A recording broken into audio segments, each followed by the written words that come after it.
right and see me okay? I'll take the silence as a yes.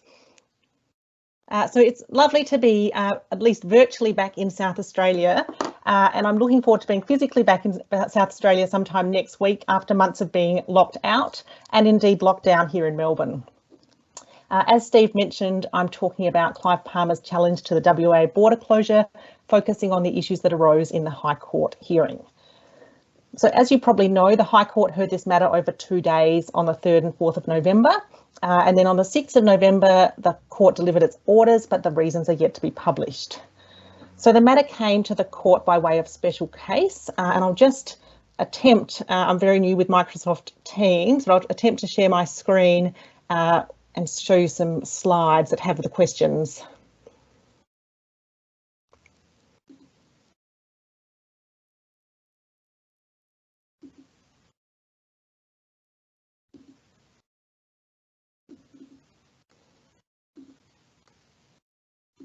Okay, I'm not sure if that has worked, I'm afraid, so I might just resume anyway. Apologies for the technical hiccups. So the first question in the special case was whether the quarantine closing the border directions and or the Authorising Emergency Management Act of 2005 were invalid in whole or in part because they impermissibly infringed Section 92 of the Constitution. And the second question was who should pay the costs of the special case. So the Attorneys General of Victoria, Queensland, South Australia, Tasmania, the Northern Territory and the ACT all intervened. The Commonwealth Attorney General also intervened for a time before withdrawing. So on the 6th of November, the challenge was rejected by the High Court. So at least a majority of the court ordered that in relation to the first question, that on their proper construction, Section 56 and 67 of the Emergency Management Act, in their application to an emergency constituted by the occurrence of a hazard in the nature of a plague or epidemic, comply with the constitutional limitation of Section 92 in each of its limbs. The court also held that the exercise of the power given by those provisions to make clauses 4 and 5 of the directions does not raise a constitutional question. And finally, the court held that no issue is taken as to whether the quarantine closing the border directions were validly authorised by a statutory provision, so that no other question remains for determination by the court.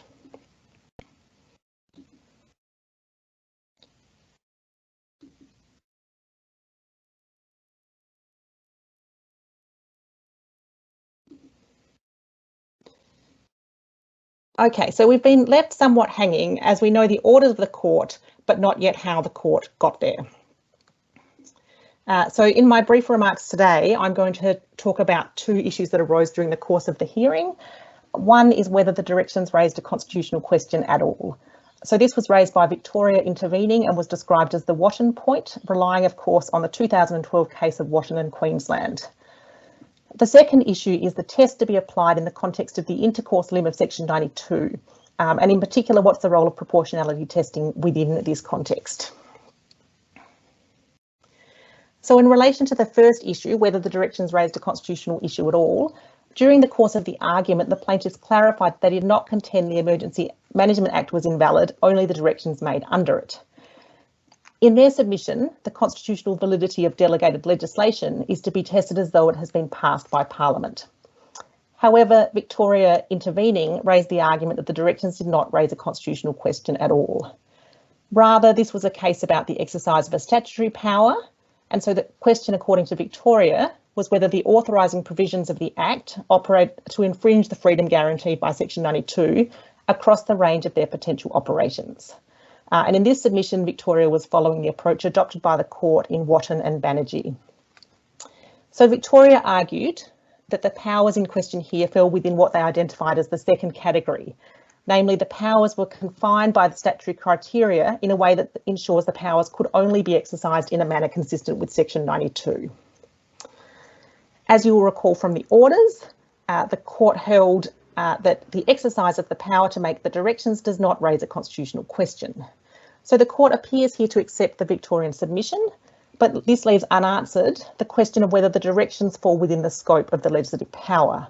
So this is, of course, a question of administrative law, but as you'll recall, the court declined to answer this as it had not been raised as part of the special case. So from the orders, you'll recall that no issue was taken as to whether the directions were validly authorised by the statutory provisions. So we're left in some doubt about whether the directions themselves are authorised by the statute. However, given the progressive easing of border restrictions all around the country, it seems unlikely there'll be any further challenges to these directions, at least at the moment. So I think I have about a minute and a half left, so I'll just touch very briefly on the appropriate test to be applied for Section 92, and in particular the intercourse limb of Section 92.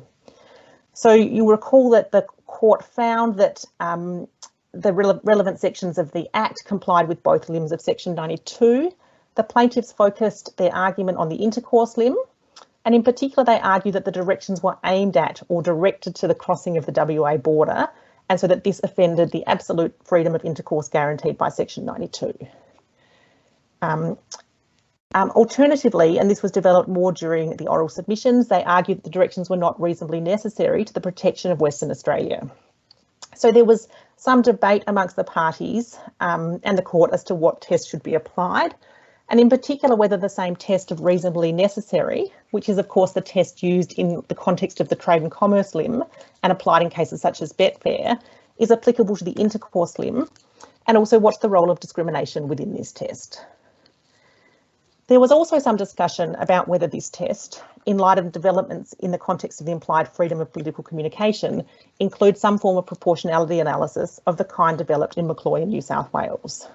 Of course, the structured test of proportionality has only so far been applied in the context of the implied freedom. So Western Australia and Queensland seem to go furthest in suggesting that structured proportionality should be applied, although in argument Queensland seem to describe this as a tool of analysis rather than a test. So given the orders pronounced by the court and the way the argument unfolded, it's not entirely clear the extent to which the court will need to resolve these questions, but we await clarification on the nature of the test, in particular how the test for the intercourse limb differs from the trade and commerce limb, how the court should approach a law which potentially contravenes both limbs of Section 92, and of course whether and how structured proportionality should be applied in this context. Thank you.